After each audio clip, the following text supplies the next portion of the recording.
Karibuni kwa mara nyingine tuweze kujua namna gani unafika Katavi, lakini namna gani unaweza kufanya malipo. Walio wengi wanatambua ama wengi hawana elimu juu ya hili swala. Katavi ni hifadhi ambayo ipo katikati mwa mikoa minne. Maana ipo katikati mwa mkoa wa Tabora, ipo katikati mwa mkoa wa Kigoma, Rukwa pamoja na Mbeya. Ni hifadhi ambayo inafikika kwa njia zote. Unaweza ukafika kwa njia ya ndege wale ambao wanatoka mikoa ya mbali kama Dar es Salaam, Morogoro pamoja na Dodoma, mikoa mingine, lakini inafikika kwa njia za barabara. Wale wote ambao wanapatikana wanataka kufika kupitia njia ya chini kwa maana kutumia magari. Lakini wale wageni ambao wanaweza kutembea kwa maana kutoka Mpanda na maeneo mengine ya karibu kuweza kufika hifadhi ya taifa Katavi. Niwaambie tu kutoka mjini Mpanda mjini kuja mpaka hifadhi ya taifa Katavi sio mbali. Kuna kilomita 32 na unaweza ukafika na ukafanya tour yako siku moja na ukarudi nyumbani. Na viingilio vya Katavi ni viingilio rafiki kwa Tanzania, na wale wote ambao ni vyepesi wao kufika hifadhi ya taifa Katavi wanaweza kaenjoy kwa muda mfupi sana. Kwa Mtanzania ambaye anaweza kufika hifadhi ya taifa Katavi atalipia shilingi 5,900 tu ili kuweza kufurahia siku nzima, kuweza kuona vivutio ambavyo vinapatikana ndani ya hifadhi ya taifa Katavi. Ataenjoy kupitia hiyo 5,900 yeye kama yeye. Lakini zipo familia ambazo zinakuja na watoto, familia ambazo zinakuja na private car, yani anakuja na gari yake yeye binafsi. Hiyo gari yako ama usafiri ambao utakuja nao utachujiwa kupitia uzito ulionao, yani kwa maana utakuja na gari lako na familia. Kwa mfano, ili watu waweze kunielewa kwa upana zaidi, utaweza kufika na gari yako ya kawaida, lakini ndani aidha upo na watu 4, lakini watu watatu ni zaidi ya miaka 18 na mtu mmoja ni mtoto mwaka mmoja mpaka miaka 4. Malipo utalipia watoto watatu maana 5,900. Mtoto mdogo yeye ataweza kuingia free bila kulipia, lakini usafiri wako wenyewe utachujwa kulingana na uzito ulionao. Lakini kama utahitaji kuingia mwenyewe, hiyo itakuwa ni luxury. Lakini kama utahitaji kuingia na tour guide, yani mwongozo wa utalii, huyo utamlipia shilingi 5,000 tu. Itaweza kuwa naye siku nzima kupitia zile taratibu ambazo shirika limeweka. Hivyo tu nikwambie wewe Mtanzania ambaye unaishi ndani ya Tanzania ama hujavuka mipaka ya Tanzania, unaweza ukasogea Katavi kwa gharama nafuu zaidi kuweza kuenjoy fahari ama kuenjoy vivutio ambavyo vinapatikana humu ndani. Lakini kwa wale wageni ambao wanaishi nje ya Tanzania, yani kwa maana wale non-resident, yeye ataweza kulipia shilingi 50,900 tu, mtu mmoja tu. Lakini kama atahitaji gari ataweza kutafutiwa kwenye makampuni binafsi, kwa sababu shirika kama shirika lenyewe alitoe hayo magari ambayo watalii mara nyingi huwa wanahitaji. Kwa hiyo nikwambie tu wewe mgeni ambaye hupo nje ya mipaka ya Tanzania, unaweza ukasogea karibu na hifadhi ya taifa Katavi kwa ajili ya more information ili uweze kufika ndani kwa wakati.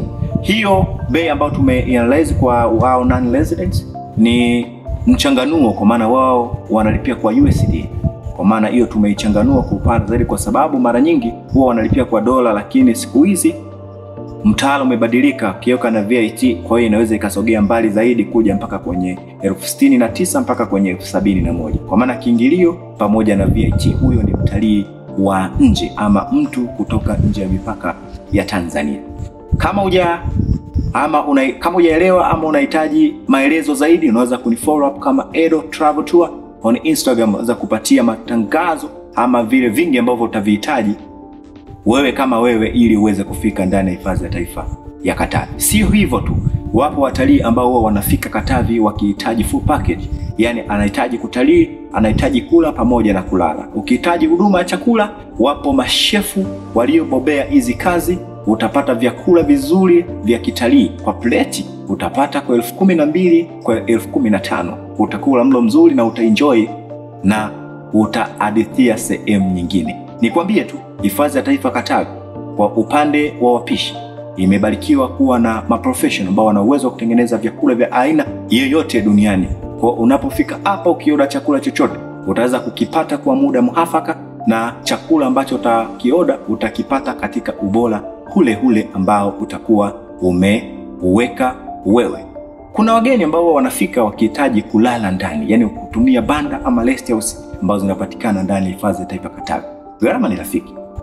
Ukifika hapa wewe ni Mtanzania, ukifika hapa wewe ambao unaishi ndani nchi yetu ya Tanzania na Mtanzania halisi, utalipia shilingi 26,000 ili kuweza kulala siku nzima ndani ya hifadhi ya taifa ya Katavi. Ukiwa umelala ndani, kwa nje unaweza kuangalia tu dirishani ukaona vivutio vingi kabisa ambavyo vinapatikana sasa usiku. Ndege wengi, wanyama ambao ni wana rotate kwenye mazingira rafiki, na ambapo utakuwa umelala utaona vingi zaidi kwenye hayo mazingira. Lakini sio hivyo tu. Itakapofika saa 12 mpaka saa 1 nyakati za kupumzika, utakuwa unapiga story na professional tour guides ndani ya hilo eneo la kulala.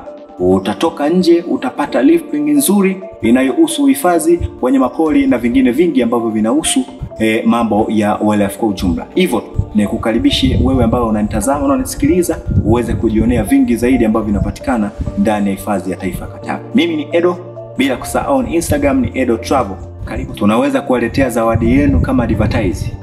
Tutaweza kumzungumzia tembo kwa ufupi. Yaani kama kumzungumzia tutamzungumzia 10% tu. Tukianza na maisha mafupi ya tembo. Tembo ndo mnyama pekee anayeishi umri mrefu zaidi kuliko wanyama wote hapa duniani. Tembo ana uwezo wa kuishi miaka 65, ana survive mpaka miaka 80 na kwenda mpaka miaka 90. Ni kiumbe ambacho ni cha tofauti kuliko viumbe wengine. Hata ukitazama kwenye uzao wake, ni miongoni mwa wanyama ambao wanakaa na mimba muda mrefu, kimaanisha miaka 2.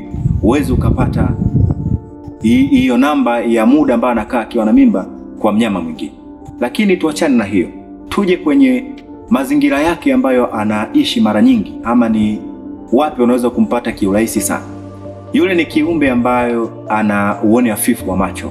Kwa hiyo mara nyingi huwa anaishi kwenye mazingira tofauti tofauti, lakini mara nyingi utaweza kumpata kwenye mazingira ya baridi, kwa sababu joto ni miongoni mwa hatari katika mwili wake, kwa sababu yeye anapokuwa kwenye mazingira ya joto ni mara nyingi huwa anahitaji maji.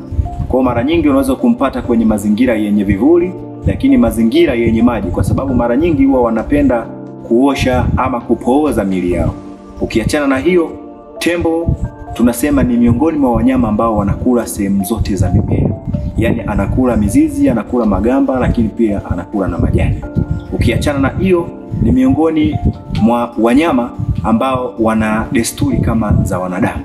Yaani ukija kwenye upande wa malezi, zile special behavior, nyama tembo analea watoto wake kama ilivyo kwa mwanadamu. Kwa maana mtoto wake anapo misbehave huwa anamuondoa kwenye ile familia.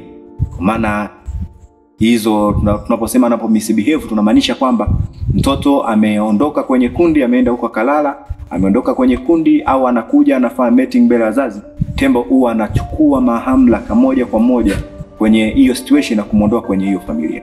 Lakini ukiachana na hiyo, tembo ni miongoni mwa wanyama wenye ubongo mdogo sana na ukubwa wote alionao, lakini ni one of them, mnyama ambaye ana fikira ama ambaye ana kumbukumbu kuliko mnyama yoyote.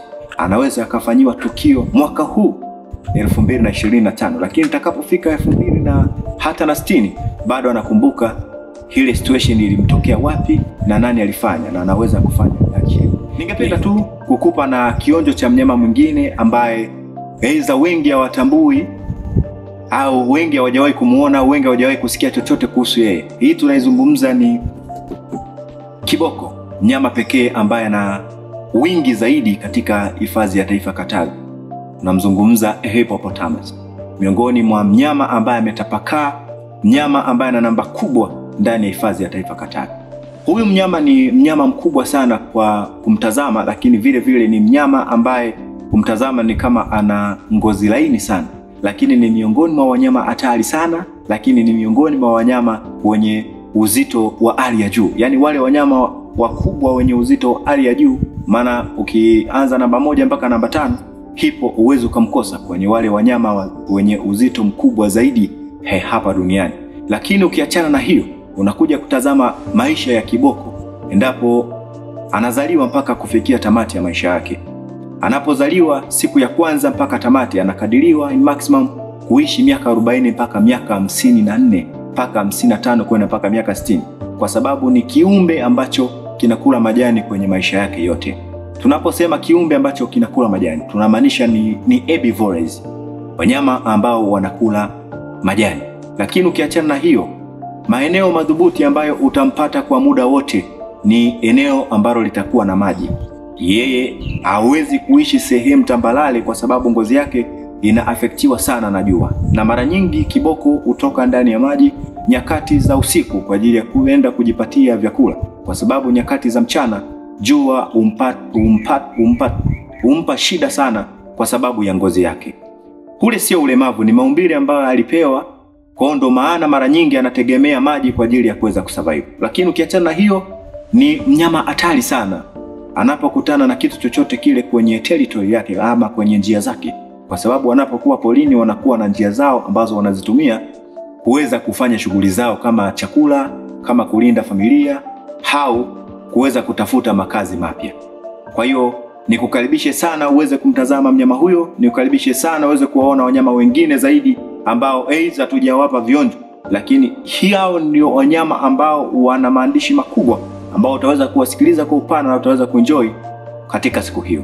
Asanteni.